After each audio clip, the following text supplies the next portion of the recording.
Wednesday 14th, NXT, the first of Obafemi's reign. The show itself, I wasn't blown away by it. I'll be real. I'll be real with you. I wasn't blown away by it. There was some good stuff, but there were some matches that I think fell quite flat. So let's jump in. Let's look. Obviously, the first thing we started off with is Obafemi himself coming out first show as the champ, hitting with a promo, and I can't lie, one of the lines that he said was so cold. It was dread it, run from it, destiny will always arrive. And I was like, Jesus Christ, I'm scared sitting here on the other side of, I'm in a different continent. And I was scared. He gets interrupted by Tony D'Angelo, which, if you know, that was the man that took Obafemi's North American title, who then was interrupted by Ridge Holland. Ridge and Tony have a scrap. Whilst all that's going on, Obafemi's like, geez, guys, what's going on? Take this elsewhere. And lo and behold, Obafemi gets jumped. Eddie Thorpe comes in, hits him down, basically takes him out, holds up the belt, and Obafemi's going to kill him.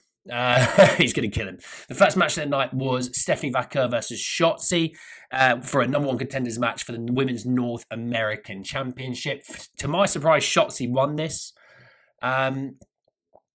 It's a bit of a weird one. The match obviously ends with shenanigans with Fallon Henley, obviously the North American champion, hitting Steffi Vaquer with a belt. Shotzi rolls her up, 1, 2, 3. And I think what it is, obviously, they want to try and get Fallon like a few wins here and there. And then in turn, once they do that, Steffi can come in and take that title. But yeah, Steffi does need to be the one to take the title, for sure. Then there's backstage segments with Sol Ruka, Kalani Jordan, Zarya. Steffi Vaquer attacks JC Jane, which I like that kind of idea of a feud, by the way. I like that idea of a feud. Obafemi then storms into Ava's office, demands that Eddie Thorpe gets himself an NXT title shot, which I'm not really sure why you would want to give him a title shot. Why don't you say, can I just beat him up? Yeah, but hey. Then Ava said no. Then at the end, she grants the match because Mr. Stone comes in and interjects. Second match was Ethan Page versus Dante Chen.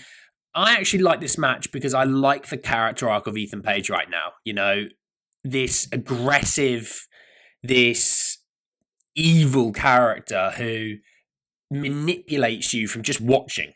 You're thinking, God, I feel for him. He's feeling down. And lo and behold, bang, he just annihilates someone.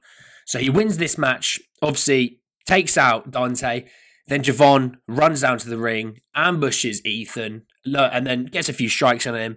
Ethan then obviously hits him in the jaw.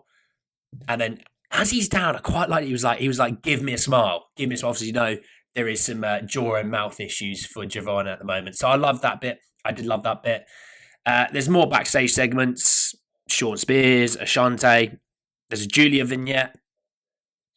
DIY back there for an interview, which I quite liked because that is going to come up in a little while. They were talking about how, oh, look, Fraxium are the best tag team, are they? In the history of NXT. Oh, we'll have a word with that. The next match was the Metaphor versus the Unholy Union, which the Metaphor won. Good tag team. I love their finisher, by the way. I absolutely love their finisher.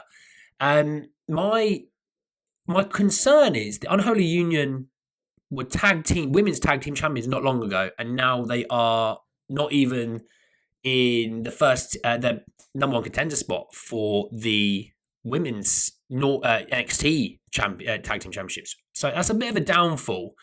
Not sure why. Not sure what the higher ups are thinking with them, but evidently not the flavour of the month. But yeah, Metaphor won, which is really, really good. Rensselaer then demanding a rematch for the Heritage Cup for Charlie Dempsey, which Ava says he does deserve that rematch. Then there's more fighting between Ridge and Tony D'Angelo. And then Masha Slamovich, the TNA Knockouts Women's Champion, was in the crowd, which, yeah, I'm here for this. Get her in the ring, I'm here for it.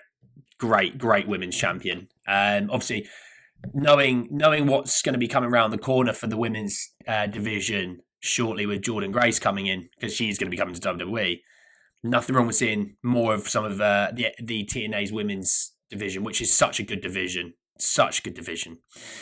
You then had, which I think was the worst match of the night, Kalani Jordan versus Cora Jade. The crowd were just not into this. the 1, 2, 3 at the end for Cora J winning, it like you could hear a pin drop. Like I was quite surprised how dead they were for this match. Is what it is. More stuff backstage, and then you get to the final match of the night, which is Fraxium versus OTM for the NXT Tag Team Championship. If you've got a Fraxium match, you know it's going to be a banger. That's the one thing you can book on and say that's a guarantee. Death Taxes and Fraxium having a banger. And they did. It was a great match. Fraxium retaining as well. Unreal. Next week's show, though, we've got so many championships online. Obviously, we're talking Tony D'Angelo then is going to be an NXT North American Championship match against Rich Holland. And then the show finishes off with a Roxanne Perez promo, which gets interrupted by one Bayley. And I was here for this. The show ends up basically them scrapping. Bayley obviously in a featured spot right now on SmackDown, looking to get Tiffany Stratton's title off of her. So I think this could be a situation where they talk when NXT superstars come up to the main roster, how they want them to feud with someone that they know or they have history with, so it's an easy step in. This could be this could be Roxanne Perez's first feud on the main roster with Bayley. Look, at the Rumble, if Bayley's in there, have Roxanne eliminate her.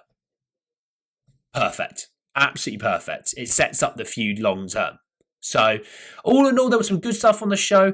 There was too much backstage stuff for me, I think, a little bit to this week. Obviously, there's a banger match with Fraxium and OTM. I really enjoyed that. Obviously, next week's show looks like we got some real interesting matches lined up. But yeah, overall, wasn't blown away by the show. I don't think it was a great one for me. Let me know your thoughts down below, and I'll see you all soon. Peace.